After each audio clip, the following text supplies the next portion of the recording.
గారి మీద మీ అభిప్రాయం అంటే? అభిప్రాయం లేదు, అతను కొత్తగా వచ్చాడు. అతను ఏంటంటే పొలిటికల్ నాలెడ్జ్ ఉన్నా లేకపోయినా నేర్చుకుంటున్నాడు అనుకో, స్టూడెంట్ అనుకో. అతనికి కష్టపడింది జనానికి హెల్పింగ్ నేచర్ మనిషి.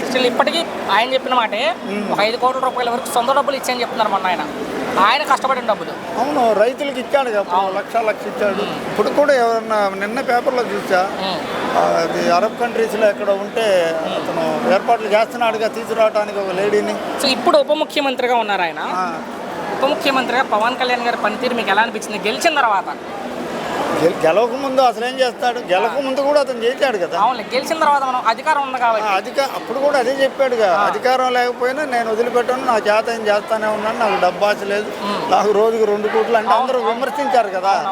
ఇది ప్యాకేజ్ స్టార్ అని అదని ఇదని, అవన్నీ నాకు ఉట్టిదే, నాకు అవసరం లేదు అని చెప్పి మరి గెలిచినాక అధికారంతో కూడా కొంత ఆయన అనుకున్న పనులు, ఆయన శాఖలు కానీ ఆర్థికంగా ఎవరైనా హెల్ప్ చేయమని అడిగినా కానీ చేస్తూ వచ్చాడు. సో ఎలాంటి మార్పులు చూశారు డిప్యూటీ సీఎం అయ్యాక రాష్ట్రంలో? అంటే మీరు మార్పు ఏం లేదు, పనే మార్పు ఉంది, దాని వేరే మార్పులు ఉంది.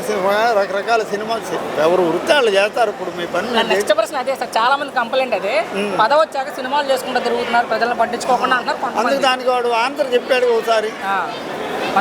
ఇప్పుడు పెద్ద వాళ్ళు, ఇప్పుడు ఈ పొలిటికల్ లీడర్స్ మొత్తం వాళ్ళకి ఏం వ్యాపారాలు లేవా? అవన్నీ మానేయమని నేను కూడా సినిమాలు మానేస్తాను. వీళ్ళు ఈ అధికారాన్ని అడ్డపెట్టుకుని వ్యాపారాలు డెవలప్ చేసుకుంటారు లేదా? అయినా వీడు ఏ మీటింగ్ అటెండ్ అవ్వాలా? చంద్రబాబు మంత్రివర్గం కానివ్వండి, లేకపోతే ఆయన శాఖల్లో పనులు కానీ అన్ని పక్కన వారదంగా సినిమాలు చేసుకోవట్లేదుగా. ఏంటి యువత ఎక్కువ కోరుకుని ఎదిగేటప్పుడు యువత కానీ కొంత ఒక వర్గం మెజారిటీ ఆయన ముఖ్యమంత్రి కావాలని చాలా మెజారిటీ కోరుకుంటున్నారు. భవిష్యత్తులో ఏ మేరకు అవకాశం ఉండొచ్చు ఆయన అవ్వడానికి? ఆయన ఏమంటున్నాడంటే నాకు ఎక్స్పీరియన్స్ తక్కువ ఆయన అంటున్నాడు. బట్ ఆయన అభిమానులు మాత్రం ఆయన కావాలని కోరుకుంటున్నారు.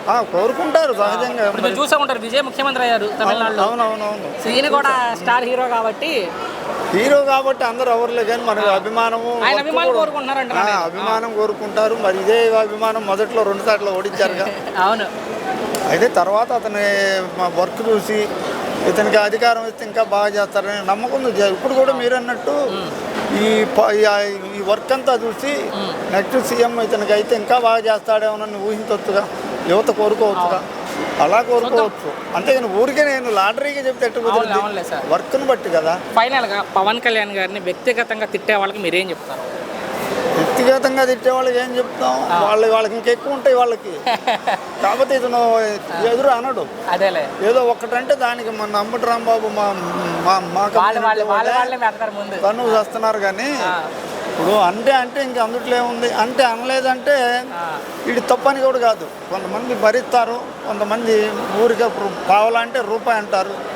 అతను వ్యక్తిగతంగా ఏమంటారు? 3 పెళ్ళి జీవితం గురించి, ఆయన భార్యల గురించి మాట్లాడతారు. అవును, వాడు అదే చెప్తున్నాడు. అరే బాబు, నేను విడాకులు ఇచ్చాను, వాళ్ళకి మాకేం గొడవలు లేవు, రేణు దేశాయ్ తిరుగుతుంది. ఎవరికి ఇప్పుడు ఏ కోర్టుకి వెళ్ళి కానీ అతను నాకు అన్యాయం చేశాడని ఎవరు కంప్లైంట్ చేయలేదుగా. ఇప్పుడు ఒక్కొక్కడు ఎంతమంది మందులు ఉన్నారు, ఎంతమంది అందరికీ తెలుసా అండి. ఇతను మామూలుగా సినిమా యాక్టర్ కాబట్టి అందరూ అడావుడు చేస్తారు. విజయ్ కూడా వేరే పర్సనల్ మాట్లాడడం, విజయ్ కూడా అదే వ్యవహారం, కానీ ప్రజలు ఆయన ఆదరించారు. ప్రజల ఇష్టం, మనం చేసేదే ఉండదు సార్. అది ప్రజలే, అది కూడా ప్రజల ఇష్టము, వర్క్ను బట్టి. ఇప్పుడు పర్సనల్ మనకు అనవసరం. ఇప్పుడు పర్సనల్ ఎందుకు, నాకు పని చేయటం అంతే. ఇప్పుడు మీరు వచ్చారు, మీ పని మీద వచ్చారు, మీ వ్యక్తిగతం మందు తాగుతారు, సిగరెట్లు తాగుతారు, గుట్కాలు తింటారు, ఇంక మాకెందుకు? చివరిగా ఒక్క మాటలో పవన్ కళ్యాణ్ గారి మీద మీ అభిప్రాయం అంటే ఏం చెప్తారు? అతను బాగానే వర్క్ చేస్తున్నాడని చెప్తారు. థ్యాంక్స్ అండి.